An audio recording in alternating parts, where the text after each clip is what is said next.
Okay. Hello, everyone, and welcome to a brand new podcast of our actionable case study podcast. This is about real stuff, about real companies and real advice. I was thinking to myself how many times I've been to training sessions where they give you this advice, they give you this perspective or something to do, and you walk away and you're like, wait, well, that doesn't necessarily fit for my company, or I don't know how to do it. We're trying to eliminate that from happening. Here, we're going to talk about a specific company and specific things that happen for that company and show you how you could potentially do it for yourself. My name is Vinay Raman. I am the host of this podcast, and I want to check in real quick and say hello, Forth. How you doing? Good morning, Vinay. I'm doing great. How are you doing? I'm doing super. So let me tell everyone who's joining in. Today is going to be a conversation between Forth and I. I'm going to set some stuff up, but this is actually really more about Forth. Forth has got just a wealth of knowledge and expertise and perspective that I think I'd like you to be able to partake in and be part of. This podcast is all about real world insights and being able to help business leaders navigate these complex team dynamics. There's so much going on in terms of employee engagement and retention, markets changing. So, how do you separate the wheat from the chaff? How do you know what to focus on? And that's what this podcast is all about. So, if you're joining in, please go to the right hand side there and tell me where you're connecting from. I've connected with people on these podcasts from all over the world. It's really quite inspiring to see how useful some of these insights are. So please go to the comments over here and type where you're connecting, what city, state, country. I would love to see that. I'm going to spend a couple more seconds here, and I want to start to open up with a question to for all of you, and Forth, I would love to hear a little bit from you. So today we're going to spend some time looking at a tool. And this tool, the reason we're framing up and setting up this tool first is because it's going to visualize some of the challenges in a company. It's super fast. It takes about 3 minutes, and it'll get you there in a couple moments where you'll visually, and you'll see some of this evidence a little bit later. How this tool makes it so easy for you to start to see the challenges. And when people like Forth, coaches, business advisors like Coach come in, the wealth of knowledge and how they can help you is just on a whole nother level. So I want to start with a first question for everybody who's listening in. And Forth, I'd love your thoughts here. This question is, I've written down some notes here, and it says, have you ever wondered where your leadership focus might diverge from your teams? As in, you're seeing this, but your team is seeing this. Have you ever wondered, how big are you guys this close, or just off the map, right?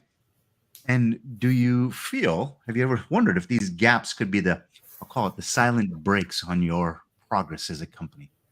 Those things it's like keeping the parking brake on when you're driving your car. You know something's wrong. You know you're not running right. Then all of a sudden you smell that burning smell and you say, oh, I got the parking brake on. I'd love for you to go to the comments and tell me, number one, have you ever wondered where your leadership focus might diverge from your teams? And number two, have you ever wondered if these gaps could be the silent brakes on your progress as an organization? Forth, I want to turn that to you. What do you think? You've run companies, you've talked with lots of companies, you've been an advisor to a number. What comes to mind when you hear those questions? Everything for me starts with purpose. I'm reminded of this story, the John Wooden story. If you don't know who John Wooden is, he's arguably the best college basketball coach of all time. And he had this weird exercise that he did the first moments of every practice of every season. And they would literally go into the locker room and put on their socks the right way. When he would literally step by step walk through how we properly put on socks. And it wasn't that these 18, 19, 22-year-old guys didn't know how to put their socks and shoes on. It was a metaphor for, hey, we do things differently. We do things the right way, and we do them the right way together. And so I think, to your question, where most people get caught off guard or get offline is that they're not strategically aligned. We've got to start with our purpose. What's the reason we get up in the morning every day that's shared throughout the company and is acknowledged and reinforced every day? What is the reason we get out of bed every day when it's cold, rainy, there's no money in the bank, and the creek has risen? And so tools like these are what help us get past those struggles, but we've got to start at zero right there. Yeah. Yeah, I think of a car. I mean, I love my cars. Mhm. So You do. the thing I always like to think about is if the left wheel is going left and the right wheel is going right, it doesn't matter how much power you got in that engine. You're not going forward very fast, or at least you're spending a lot of energy and power and gas, electricity, trying to get moving forward when your wheels are just fighting each other. Gosh, what if you could get both of those wheels going in the same exact direction? That's so much more Yep. powerful, right? Yep. Absolutely. So I want to do a couple things.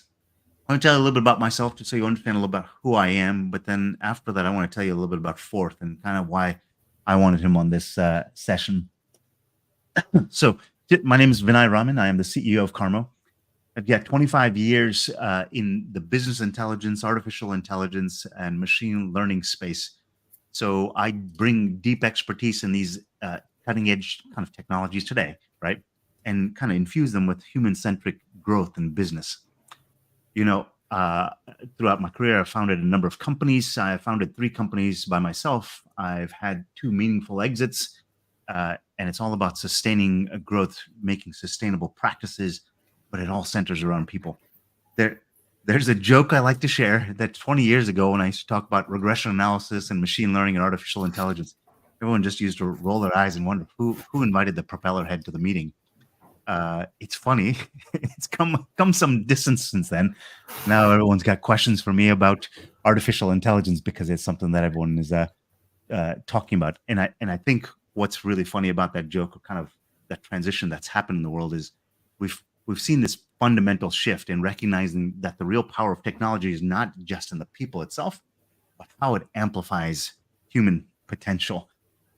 Fourth, I'm kind of curious what you think about that last piece here. That technology is not really about um, the technology; it's really about amplifying that human potential, using tools, systems, software, whatever else, to kind of get them to the next level. So that's how does that sit with you? It's actually a great point, and I had a discussion with a couple peers in Texas a couple weeks ago, and you helped me put on a little AI symposium, if you will, and because you are, as far as I'm concerned, in our circles, you are the authority, and everybody's worried about this creative destruction of AI and what's it going to do to current jobs and things like that. And I don't. The more I learn about AI, the more encouraged I am about how it is such a powerful tool and complementary to what we do, because that it's just never going to be able to replace that human element, that human touch, that feel that we have between each other, that's primal, and we don't even understand it, but you know our minds understand the connections we need, and they understand that AI is never going to be able to to match that. Again, if I told people 150 years ago that one day 99% of people won't know how to ride a horse or row a buggy, or lead a buggy, they would have thought you were crazy. But now, I mean, people can count on one or two hands how many people they know that can really ride a horse. And so that's just part of growth, evolution in our society. And I understand why it concerns people, but it doesn't concern me. I think it's a hell of a tool, and I'm really excited to see what the future is for AI, and how people start to adopt it to complement what they're already doing professionally. I appreciate that. I agree. It's going to be amplifying humans. I'd love to hear from the audience, and if you're joining after the live show, that's perfectly fine. I'd love to have your comments as well. Just type in pound replay, and then your comment. But the question I'd like to ask you is, I'd love to understand your sort of stance on this AI. Do you see it as a tool that sort of amplifies humankind, or something that's going to eliminate humankind? I'm curious what your thoughts and feelings, perspectives on that. Because today in this call, we're going to spend a little bit of time talking about some tools that have been built with AI, and I hopefully you'll start to see they're actually just going to amplify the capability of organizations with Forth's assistance. Now, I want to tell you a little bit about Forth, just as we kind of get rolling here. Uh, I, I I think of Forth as what I call an ambitious pathfinder, and why I call him that is because he provides guidance, accountability, and sort of this life balance to high achieving individuals. I heard a fantastic stat once, and I've been using this for a number of years, and I've heard either other people using it, and so I feel it's a pretty profound statistic. That is that the average Olympic athlete has 9 coaches. So how can you expect to be world class if you don't even have the first one or second or third?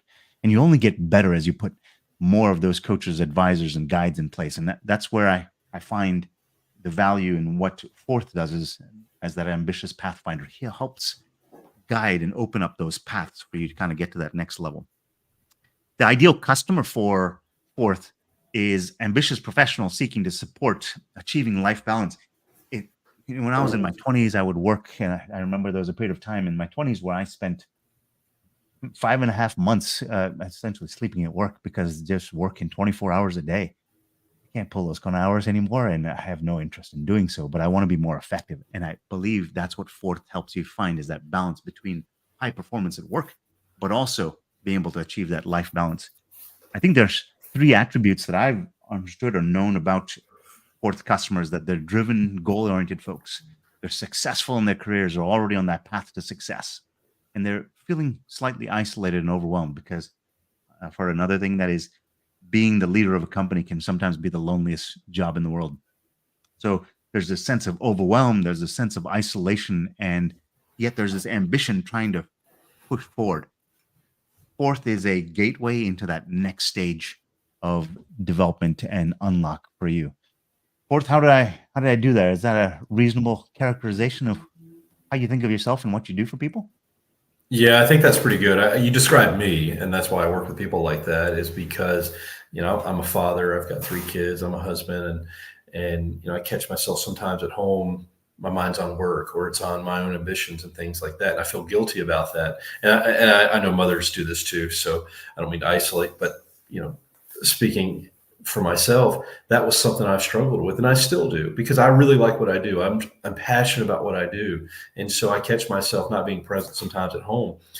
And I like working with guys like that, guys that they have these great goals. They there's something about them that is they just known from childhood that they were supposed to do something that's special, something to change the world, and they're trying to balance that with being good fathers, good husbands, good community members, and being present in conversations with their friends, with their family, and so because that is me, I really like to, and I really thrive on working with people like that. Yeah, I think it's a balance that we are not necessarily taught in schools. At least I wasn't. Mhm. Right? We were talking more about achievement and going to the next level, but we never really take a moment to look back and go, "Gosh, look how far I have come Yes. already." Number one, and some of that self compassion, saying, "I can't do it all, but I can be more influential and more effective in the way that I do it, bring others around me." And I think that's really what you like to unlock in people is you can achieve that ambition if you with the right support, right? Yeah, I think you're exactly right. I sort of had this sort of epiphany recently, but where I thought about different things in my life that I wanted to get better at. And I found that the things that I wanted to get better at, I was willing to sacrifice and take on some discipline that maybe is I'm not able to accomplish on my own. And it's interesting. I thought to myself, I meet people sometimes, and it's you can't convince them that coaching is going to be a value for them, and it probably won't be. There's a phrase in our business that says, if you drag them in, you'll drag them around. And I'm struck by that because it basically says that the things I'm not passionate about and willing to give 100% to, I don't want to be coached in. And that's true for all of us. And it's certainly true for me. And therefore, if you don't want to get better at something, if you don't want to be held accountable and don't want to be driven, then maybe you're not as passionate about what you're doing as you think you are. I'll say that in kind of distill some of what I've heard in maybe a slightly different way. Someone told me once, and it kind of caught me a little by surprise when I heard this. It said, "Pain is the greatest gift ever given to mankind." Mm-hmm. And I was like, "Wait, what are you talking about?" It says during the 25th mile of that 26-mile marathon, Yeah. and you've got to decide, "Gosh, my body is ready to sit down." But you're doing it because you're raising some funds, or just because you said you're going to do 10 of them this year. Is that last mile something you can push through?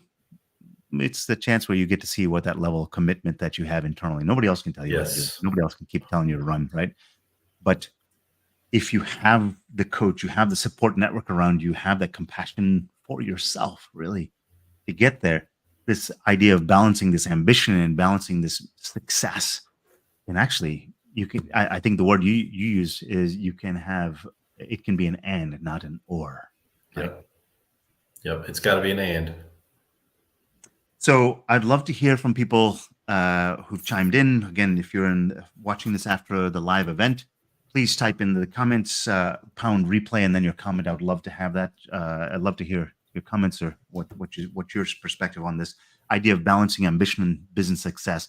What kind of first occurred to you when you heard that topic and caused you to listen in or register for the event? What was it? I'd love for you to share that. I think it would be really, really insightful to hear how others are saying that. I want to start to transition though, because this was all about showing you some visuals and a tool where you can really start to see an individual and how there's this tension internally for people. You got to go work hard, but I've got to have success and I've got to have this family life and things like that. I've got to balance all of this stuff together. And that's where I think we get a chance to hear a little bit of Forth and kind of how he sees it doing that. So I'm going to bring up a visual here that I'm going to share. It's a company. It's a real company with real data, but we've changed the names and we've changed the name of the companies just so that you won't. We don't sacrifice any privacy. But there's real people here. So.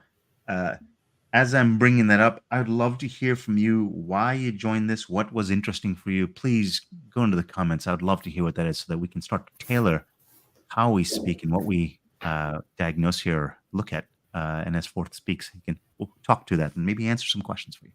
Give me a moment here. Mai Tran says hello. Hi, Mai. Thank you for joining us. Tell me where you're connecting from. I'd love to know. Let me bring these slides up here.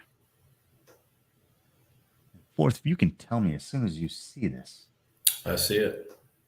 All right, let me get the slides here. So this is called the Actionable Case Study of the podcast, and it's going to be about empowering coaches, consultants, and business leaders with live problem solving. That's what you're going to hear here in next couple of moments as Forth starts to engage in that live problem solving. So I want to start first by setting up the stage of who this company we're looking at. It's called Arcadia Solution Innovations is the name of the company. It's the functional company we've put on top of this real data.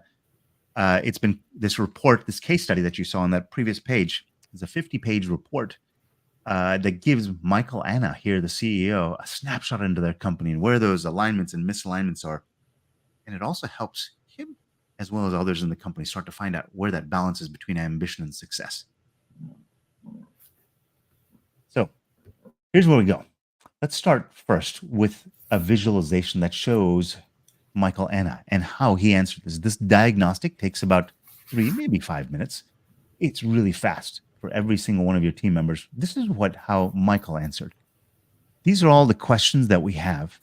And on each one of these questions, you can answer on a scale of 1 to 10. 10 is highly confident or strongly agree. So you can see global presence, customer retention, operational efficiency, or areas where Michael has a high degree of confidence or strongly agrees that the company is doing well there. As you get towards the center, you start to see lower scores. That's a 1 would be right here at the center. A 1 would be right here.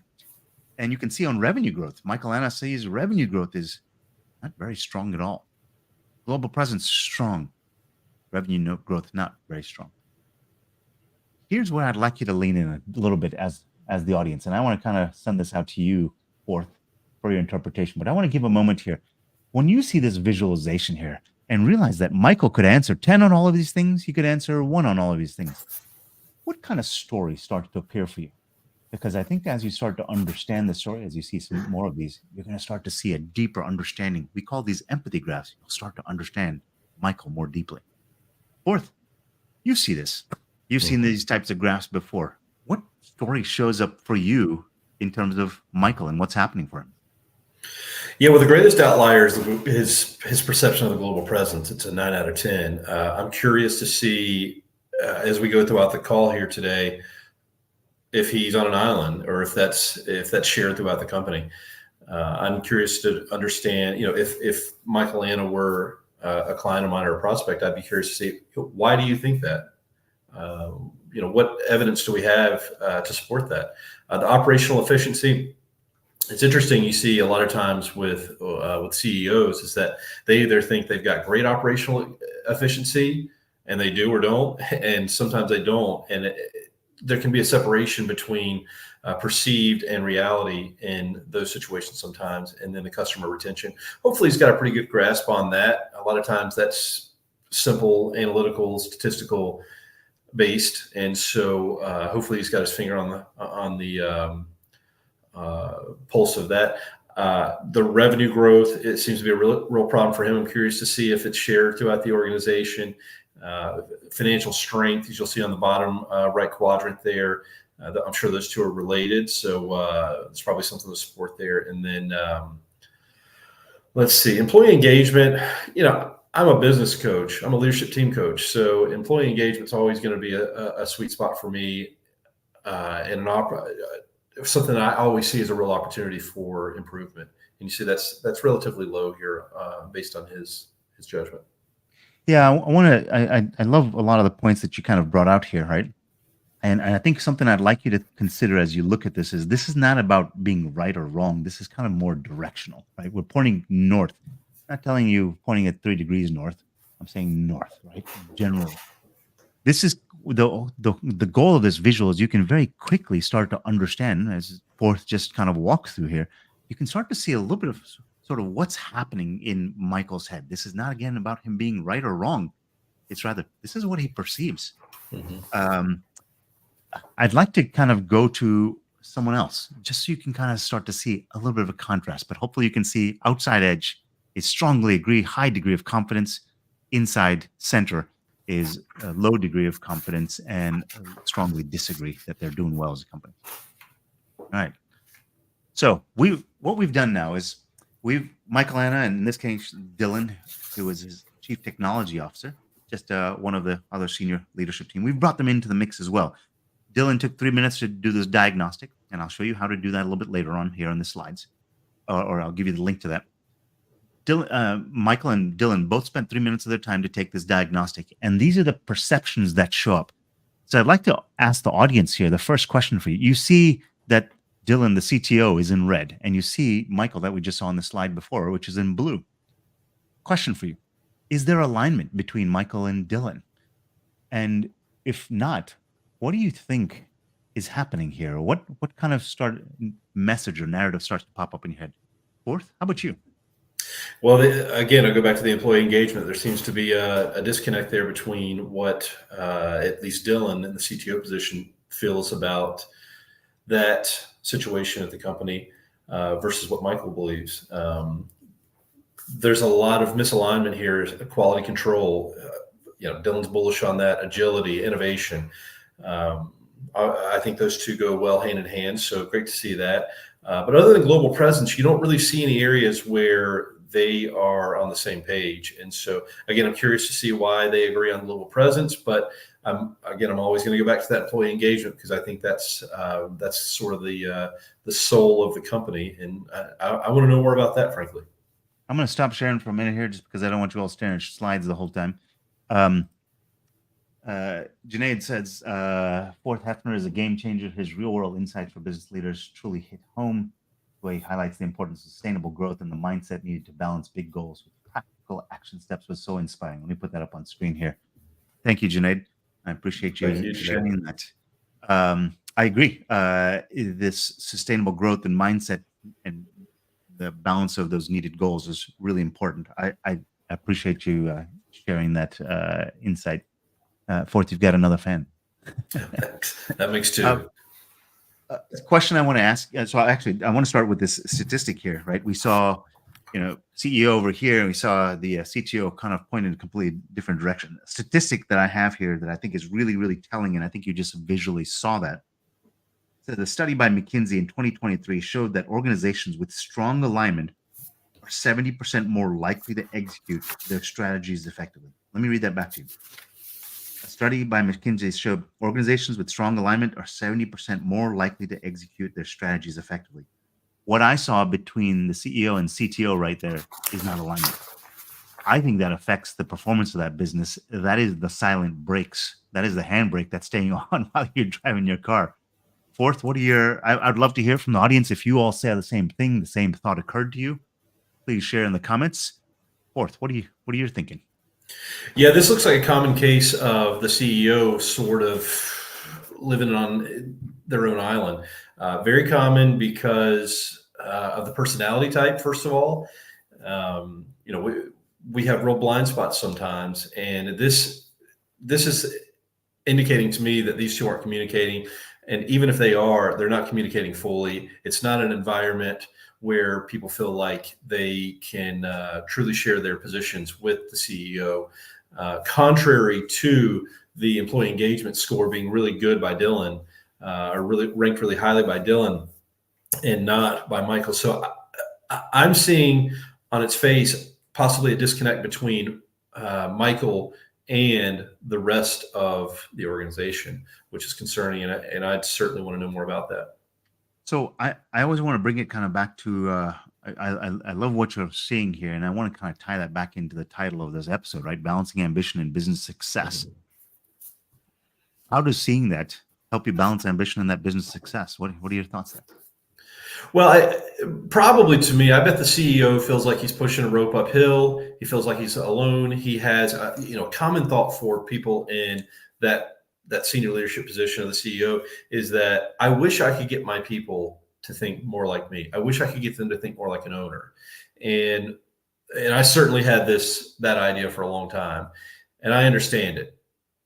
However, we always want to look at ourselves first, understand, hey, where have we fallen short? And it sounds to me like he has not curated an environment where his team, it's potentially even his leadership team on the C-suite, feel like they can be candid with him, tell him the truth, and let him know where they believe he's misaligned or they're misunderstanding what his vision for the company is versus what they have in mind. And that's caused them to pull in different directions. I'd be curious from the audience if you found that those visuals insightful, and if you had that for your organization or the place where you're working right now, spending most of your time. Do you feel like you could see more insights? Some of what Forth is saying here. Do you feel like you could see that for yourself if you had that same sort of diagnostic value? Would those visuals make your life easier to see kind of what's happening? Because I want to spend a little bit more time talking about potentially this friction between these two now, right? Because I suspect what's happening is CTO Dylan, Michael, CEO, since they see things differently, when they come to well, let me put it this way. I know I've been to lots of conversations and meetings where out of a 60-minute meeting, 59 minutes are spent arguing about who is actually seeing things the right way. Forth, have you ever seen that occur? Every day. It's why I have a job. And I mean, that's counterproductive. You spend an hour, you feel like, oh, hey, we spent an hour talking about this topic. But did you actually ever discuss the topic, or did you spend most of the time just discussing who is looking at things the right way? And number two, if you're spending all this time just discussing who is right or wrong, are you actually moving the business forward? Are you actually creating that business success? Fourth, this is kind of what you do with people on a regular basis. Talk to me about that. How do you guide? Yeah, and what you find is that even if people are communicating, they're only talking about the problem or the issues. And rarely are they actually talking about the real issues. They're talking about symptoms of the real issue. And so that's problem number one. And what we also fail to do a lot of times is, even if we can identify the actual cause, the actual culprit, do we actually come up with a plan to solve that problem? And, what's the accountability steps for that? And so there's all these soft sciences and these little tools and techniques we can use that people are aware of, but frankly, we're just afraid sometimes to do the things that we need to do and have the conversations that we need to have because we're afraid of offending people. And let me rephrase that actually, because I think that a lot of times it gets blamed on not wanting to be offensive or combative or anything like that. But what it really is that we don't care enough to solve the problem. And we get problem solved when we care enough to solve the problem. And I think that's what we got to ask ourselves. Do we care enough? Yeah, because I think, and here's why I think sort of the through line on that is, if you really do want to achieve your ambition, if you really do want to achieve that business success, do you care enough to solve the problems that are the blocks, the handbrake on your car Yeah. that's starting to burn? Because I gotta imagine conversations between those two people, and we've just seen one example so far, right? There's lots of heat there that's probably created over time. There's also probably a sense, maybe Michael just says, maybe Dylan's just not the right fit for our organization, right? Great point. Yep.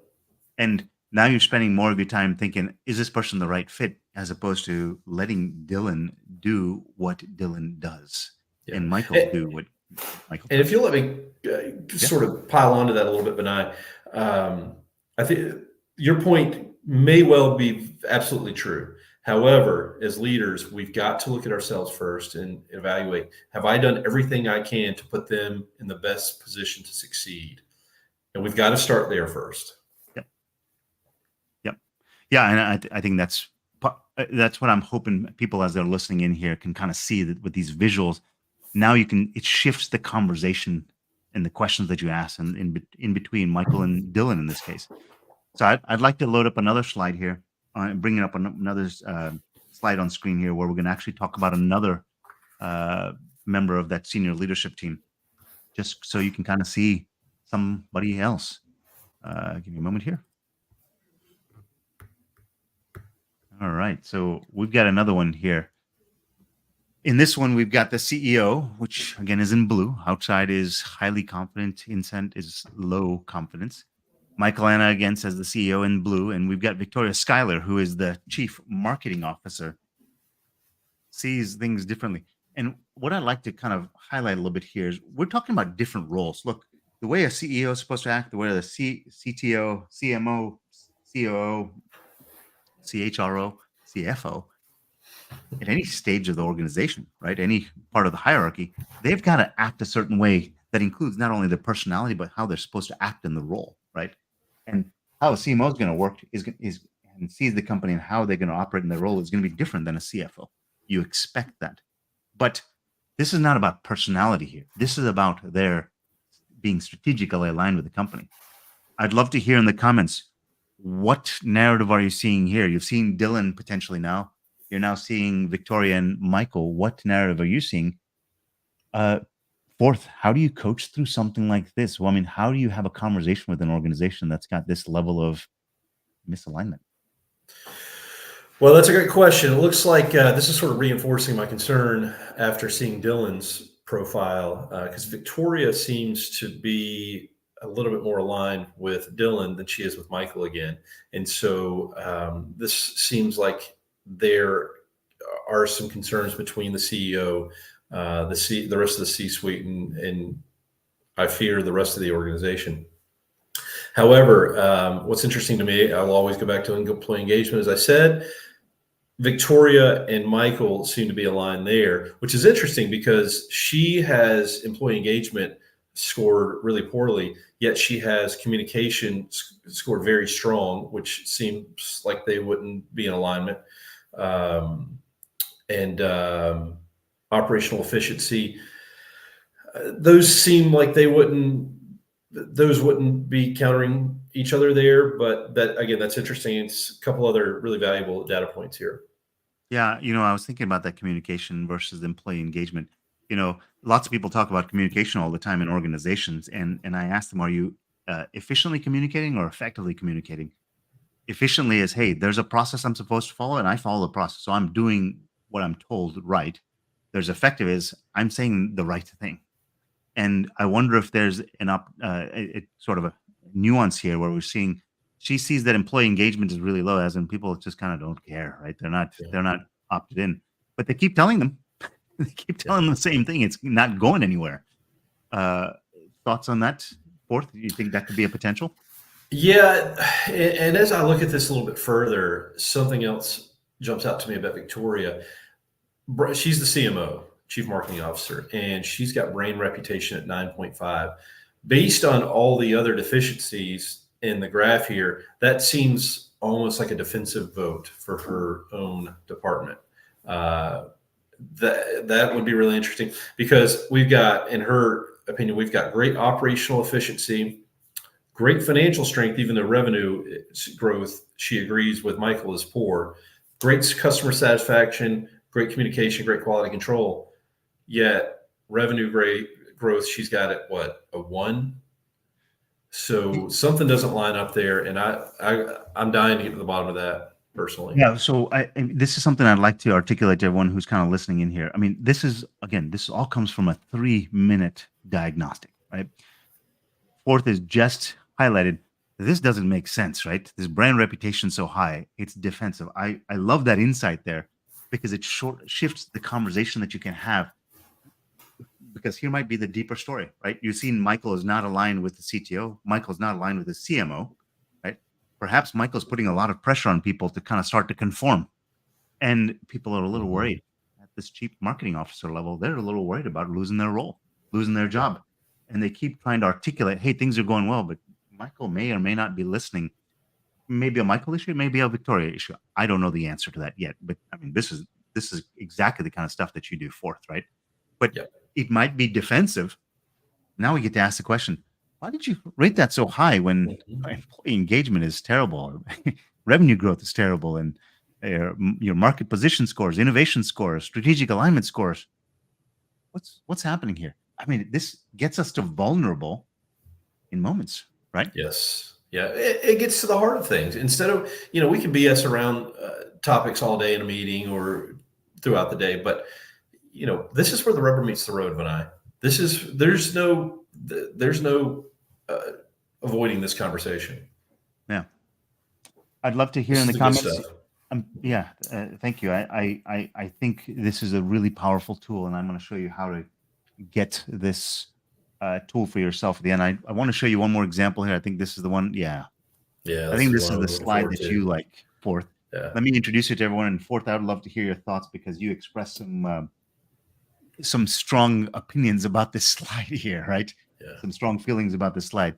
This is where we've now taken this whole senior leadership team. We've got 7 people on the senior leadership team. I've got 6 of them whose images we've presented here. But you can start to see CEO, CTO, CMO, so on and so forth. And again, this doesn't have to be at a senior leadership level. It can be at an entry level team just to find alignment. That's the power of this thing. Fourth, uh, I want to ask everyone else in the audience to see what they share. Share that in the comments. But fourth, you pointed this one out. You like this Yeah. slide. I love this slide. I think this is really powerful. You've done a great job with you and your guys, Vinay. I did have the benefit, because I'm a guest here, I did have the benefit of getting the information before everybody on here, and I was actually able to study a little bit further and make some notes on it. What I found was that there's some good, seemingly alignment around innovation, quality control, and brand reputation, and agility. That's great. Those things are great. Again, everybody, almost to a person, agrees that we've got some struggles. Maybe I should say to a person, on revenue growth. That's very concerning. Again, communication seems weak outside of basically one or two people. Communication seems really weak. We already know who one of those. Strategic alignment is the one that really jumps out to me.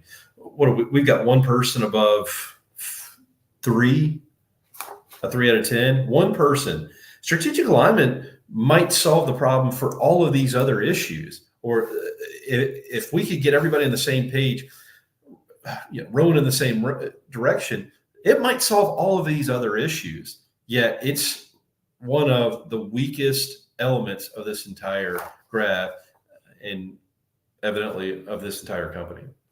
So I want to share a stat that kind of validates a little bit of what you're saying here, and I'd love to hear if if the audience has got some perspectives here on this. Think about how powerful this, and this is not about right or wrong. This is how they see it, right? This is an opportunity to get everybody pointed in the same direction, right? All going north. Because right now the basic way, if you look at this at a compass, man, they're all going in all kinds of different directions. Uh, Gallup says in 2023 that it found that teams aligned with company goals are 17% more productive and 21% more profitable. I think those are really powerful things. You're going to add a fifth more revenue profitability to your company by getting all of them aligned in a similar way, bringing their own unique skill sets. Here's one other stat that really kind of came to mind that when looking at this, it says the American Psychological Association. This goes back to that defensiveness by Victoria, right? The American Psychological Association in 2023 reported that stress-related costs in U.S. workplaces exceed $300 billion annually, often exacerbated by misalignment. When um, people aren't aligned in an organization, you're part of that $300 billion that's causing stress related costs, sick days, being sick, not wanting to show up to work, looking for another job. Fourth, thoughts on the topic? Yeah, 100%. Again, if we're not all rowing in the same direction, then we're running. What do we have? 2, 4, 6, 7, I believe, people Yeah. that we're scoring on here. You might have 7 different companies running under the same banner here. That's right. People with their own interests. There's nothing negative about people looking out for their own interests. That's how we're built as humans. But when we don't have aligned interests, we are going to be battling against each other. One of the questions that you and I discussed before, leading up to this was, when we've got two departments, say marketing and financial services, pulling in two different directions. Well, that's because we don't have an aligned vision. We don't have an alignment around where we want the company to go in the short term, midterm, and long term. And so, the CFO is going to be pulling in his direction to make sure that at the cost of everything, the financial health is good. And the chief marketing officer is going to be pulling in her own direction, making sure that brand reputation is recognized as a real strength of the company. And so, really powerful tool here tonight. You guys have done a great job. Thank you. Junaid has a question here that I was sharing slides, so I couldn't see. It says, how does misalignment impact an organization that's generating good revenue? Forth, let me hand that off to you. And talk a little bit more about sort of the tools and the frameworks that you provide that might actually help in solving this problem. Yeah, well, best case scenario when you're producing good revenue is that you're producing good profit. First of all, revenue is vanity, profit sanity, cash is king, as we say in my business. But misalignment around the impact of the organization is that, if our entire goal is just to produce revenue and we're aligned around that, then great, we'll produce great revenue. But our systems are designed specifically to give us the results that we're getting right now. And so a company that is generating great revenue is probably well aligned around that being a stated and clear goal. But I would imagine there are probably some other shortcomings around the company that are going to impact it in negative ways and ultimately bring down that revenue growth. Thank you for that question, Junaid. And Junaid, I appreciate the comments so far. I'd love to hear any other thoughts or insights, questions that you have for Forth along the way here.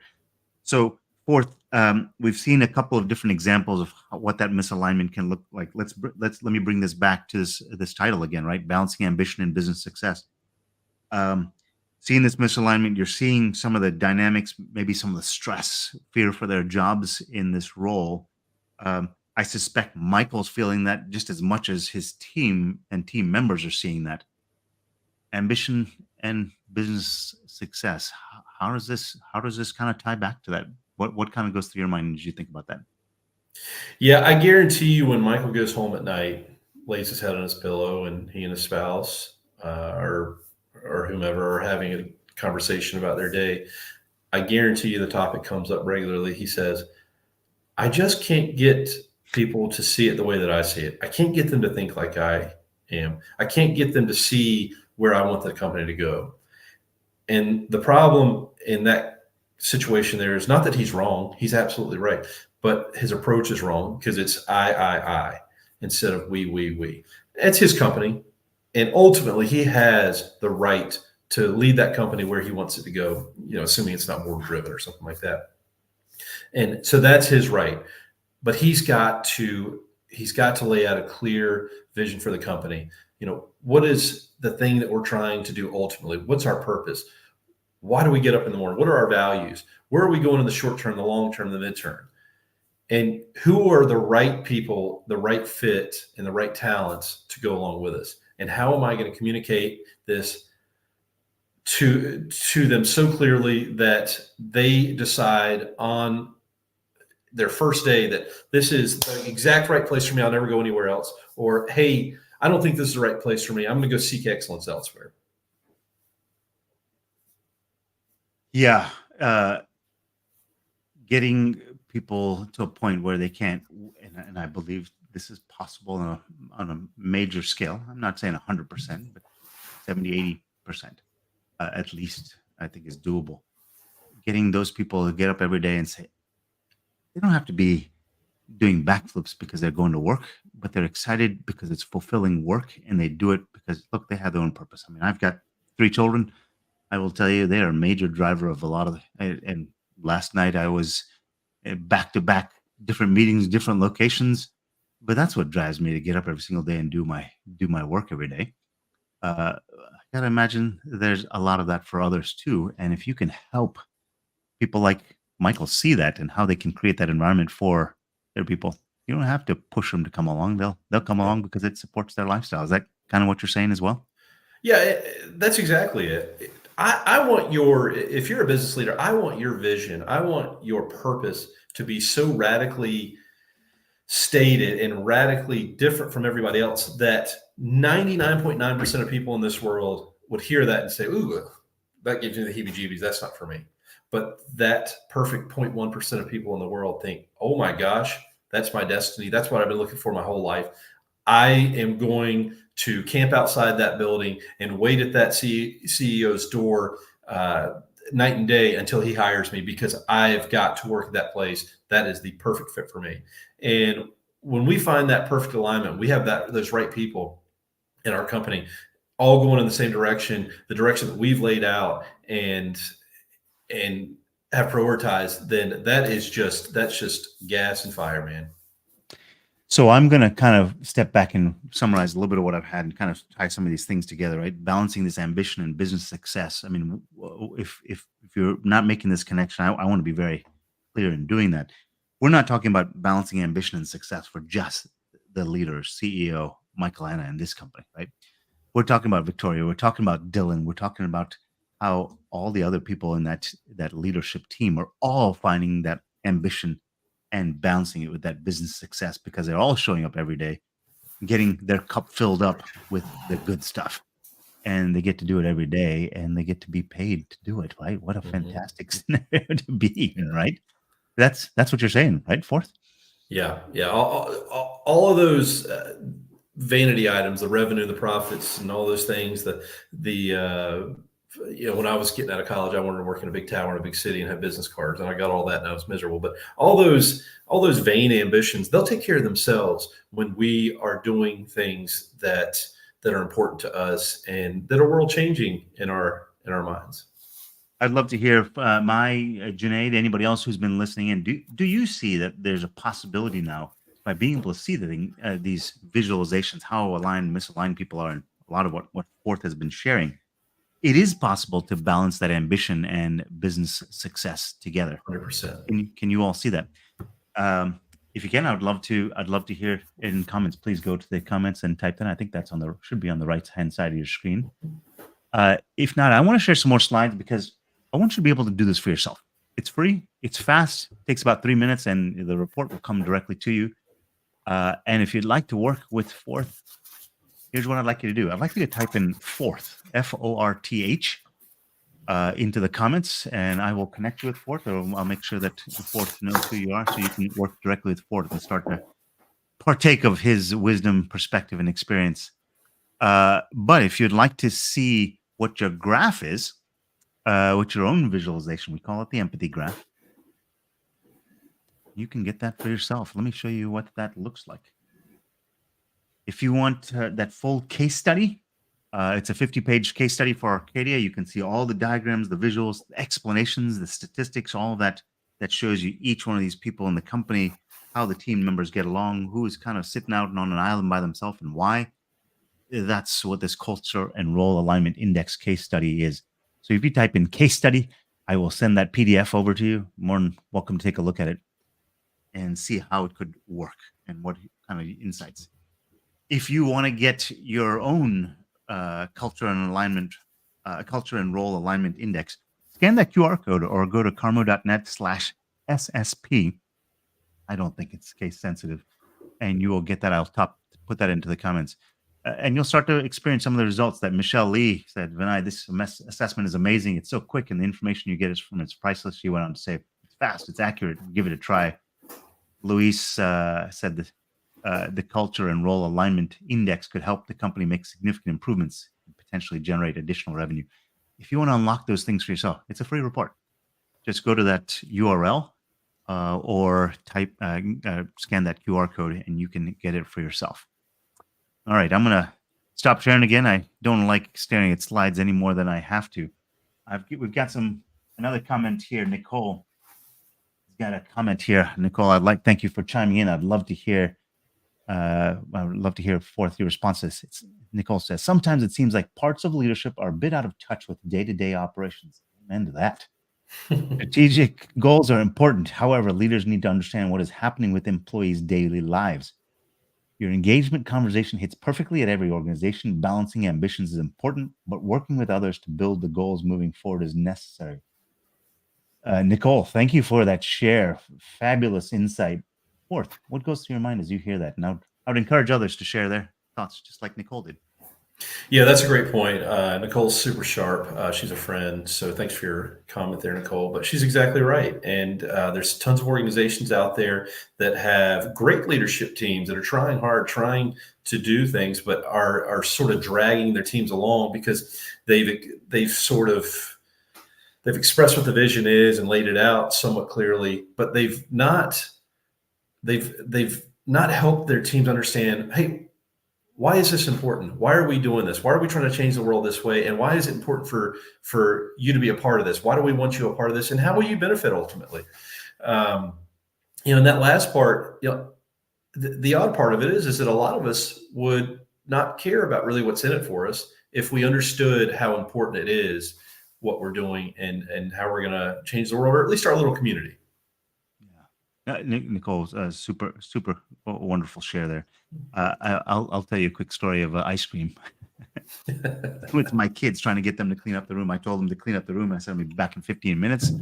Came back in 15 minutes, and a bunch of stuff had moved off the floor onto chairs. Yeah. Not what I was looking for. I got to tell you, my blood just started to percolate a little bit. Started to boil a bit. I was like, well, hold on a second. Let me try a different approach here. Guys, this afternoon, we've got a bunch of sports events we've got to go to. We got to go to someone's house for dinner. And if we don't get all the laundry and all the clothes put away and stuff like that, the room's cleaned up, we're not going to be able to make it all that stuff. By the way, we're going to one of your friends' house. Along the way, we're stopping. This was actually after a soccer team game. We were going to stop for a team stop at the ice cream shop, Goodberries, I think it was, here locally. I said, but I need you to put your clothes away and not just clean it up off the floor. I said, I'll come back in 10 minutes. Is that okay? I came back. That place was spick and span. I asked them, I said, what made the difference? They said, oh, well, now I know why I need to do it. Yeah. That was it, right? And that works with a 90-year-old. Why wouldn't it work with a 39-year-old, right? Exactly. And to pile on to your point there too, Vinay, and I'm sure your kids, because I know you, they knew what a clean room actually was.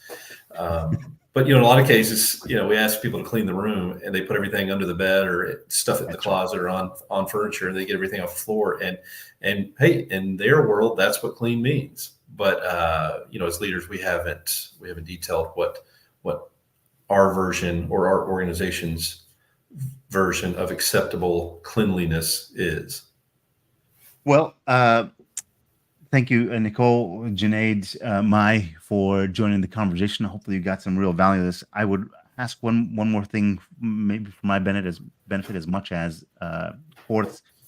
Give me a rating of how good this was, how valuable some of the insights and things that you saw here are. This creates some clarity for you as to how you can solve these problems in balancing ambition and business success.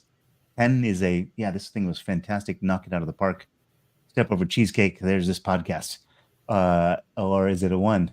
I think I'd rather just go sit have a slice of cheesecake instead. So if you could go to the comments for me and type in 1 to 10, 10 was fantastic. It was a fantastic experience. You got some clarity out of this. 1, maybe not so much. I don't know that there's a right or wrong answer. It just kind of helps us understand kind of what you thought and what you got out of this. So Junaid, Nicole, thank you for your participation, helping enrich the conversation. I love the shares. Forth, last thoughts, comments for people? Cheesecake, man. Cheesecake. Type in Forth into the comments if you'd like me to connect you with Forth. I'll get you guys connected. So you can start to understand what Forth does specifically for a company like yours or an organization like yours and how he can use his tools and frameworks to get you there. Or if you'd like the case study, type in case study and I'll send it to you. I'll also put the link to the free assessment diagnostic that you can use by yourself. Thank you, everyone, for your time. Thank you, Forth. Another successful episode. That's right, man. Thanks for having me, Vinay. See you, buddy. Absolutely.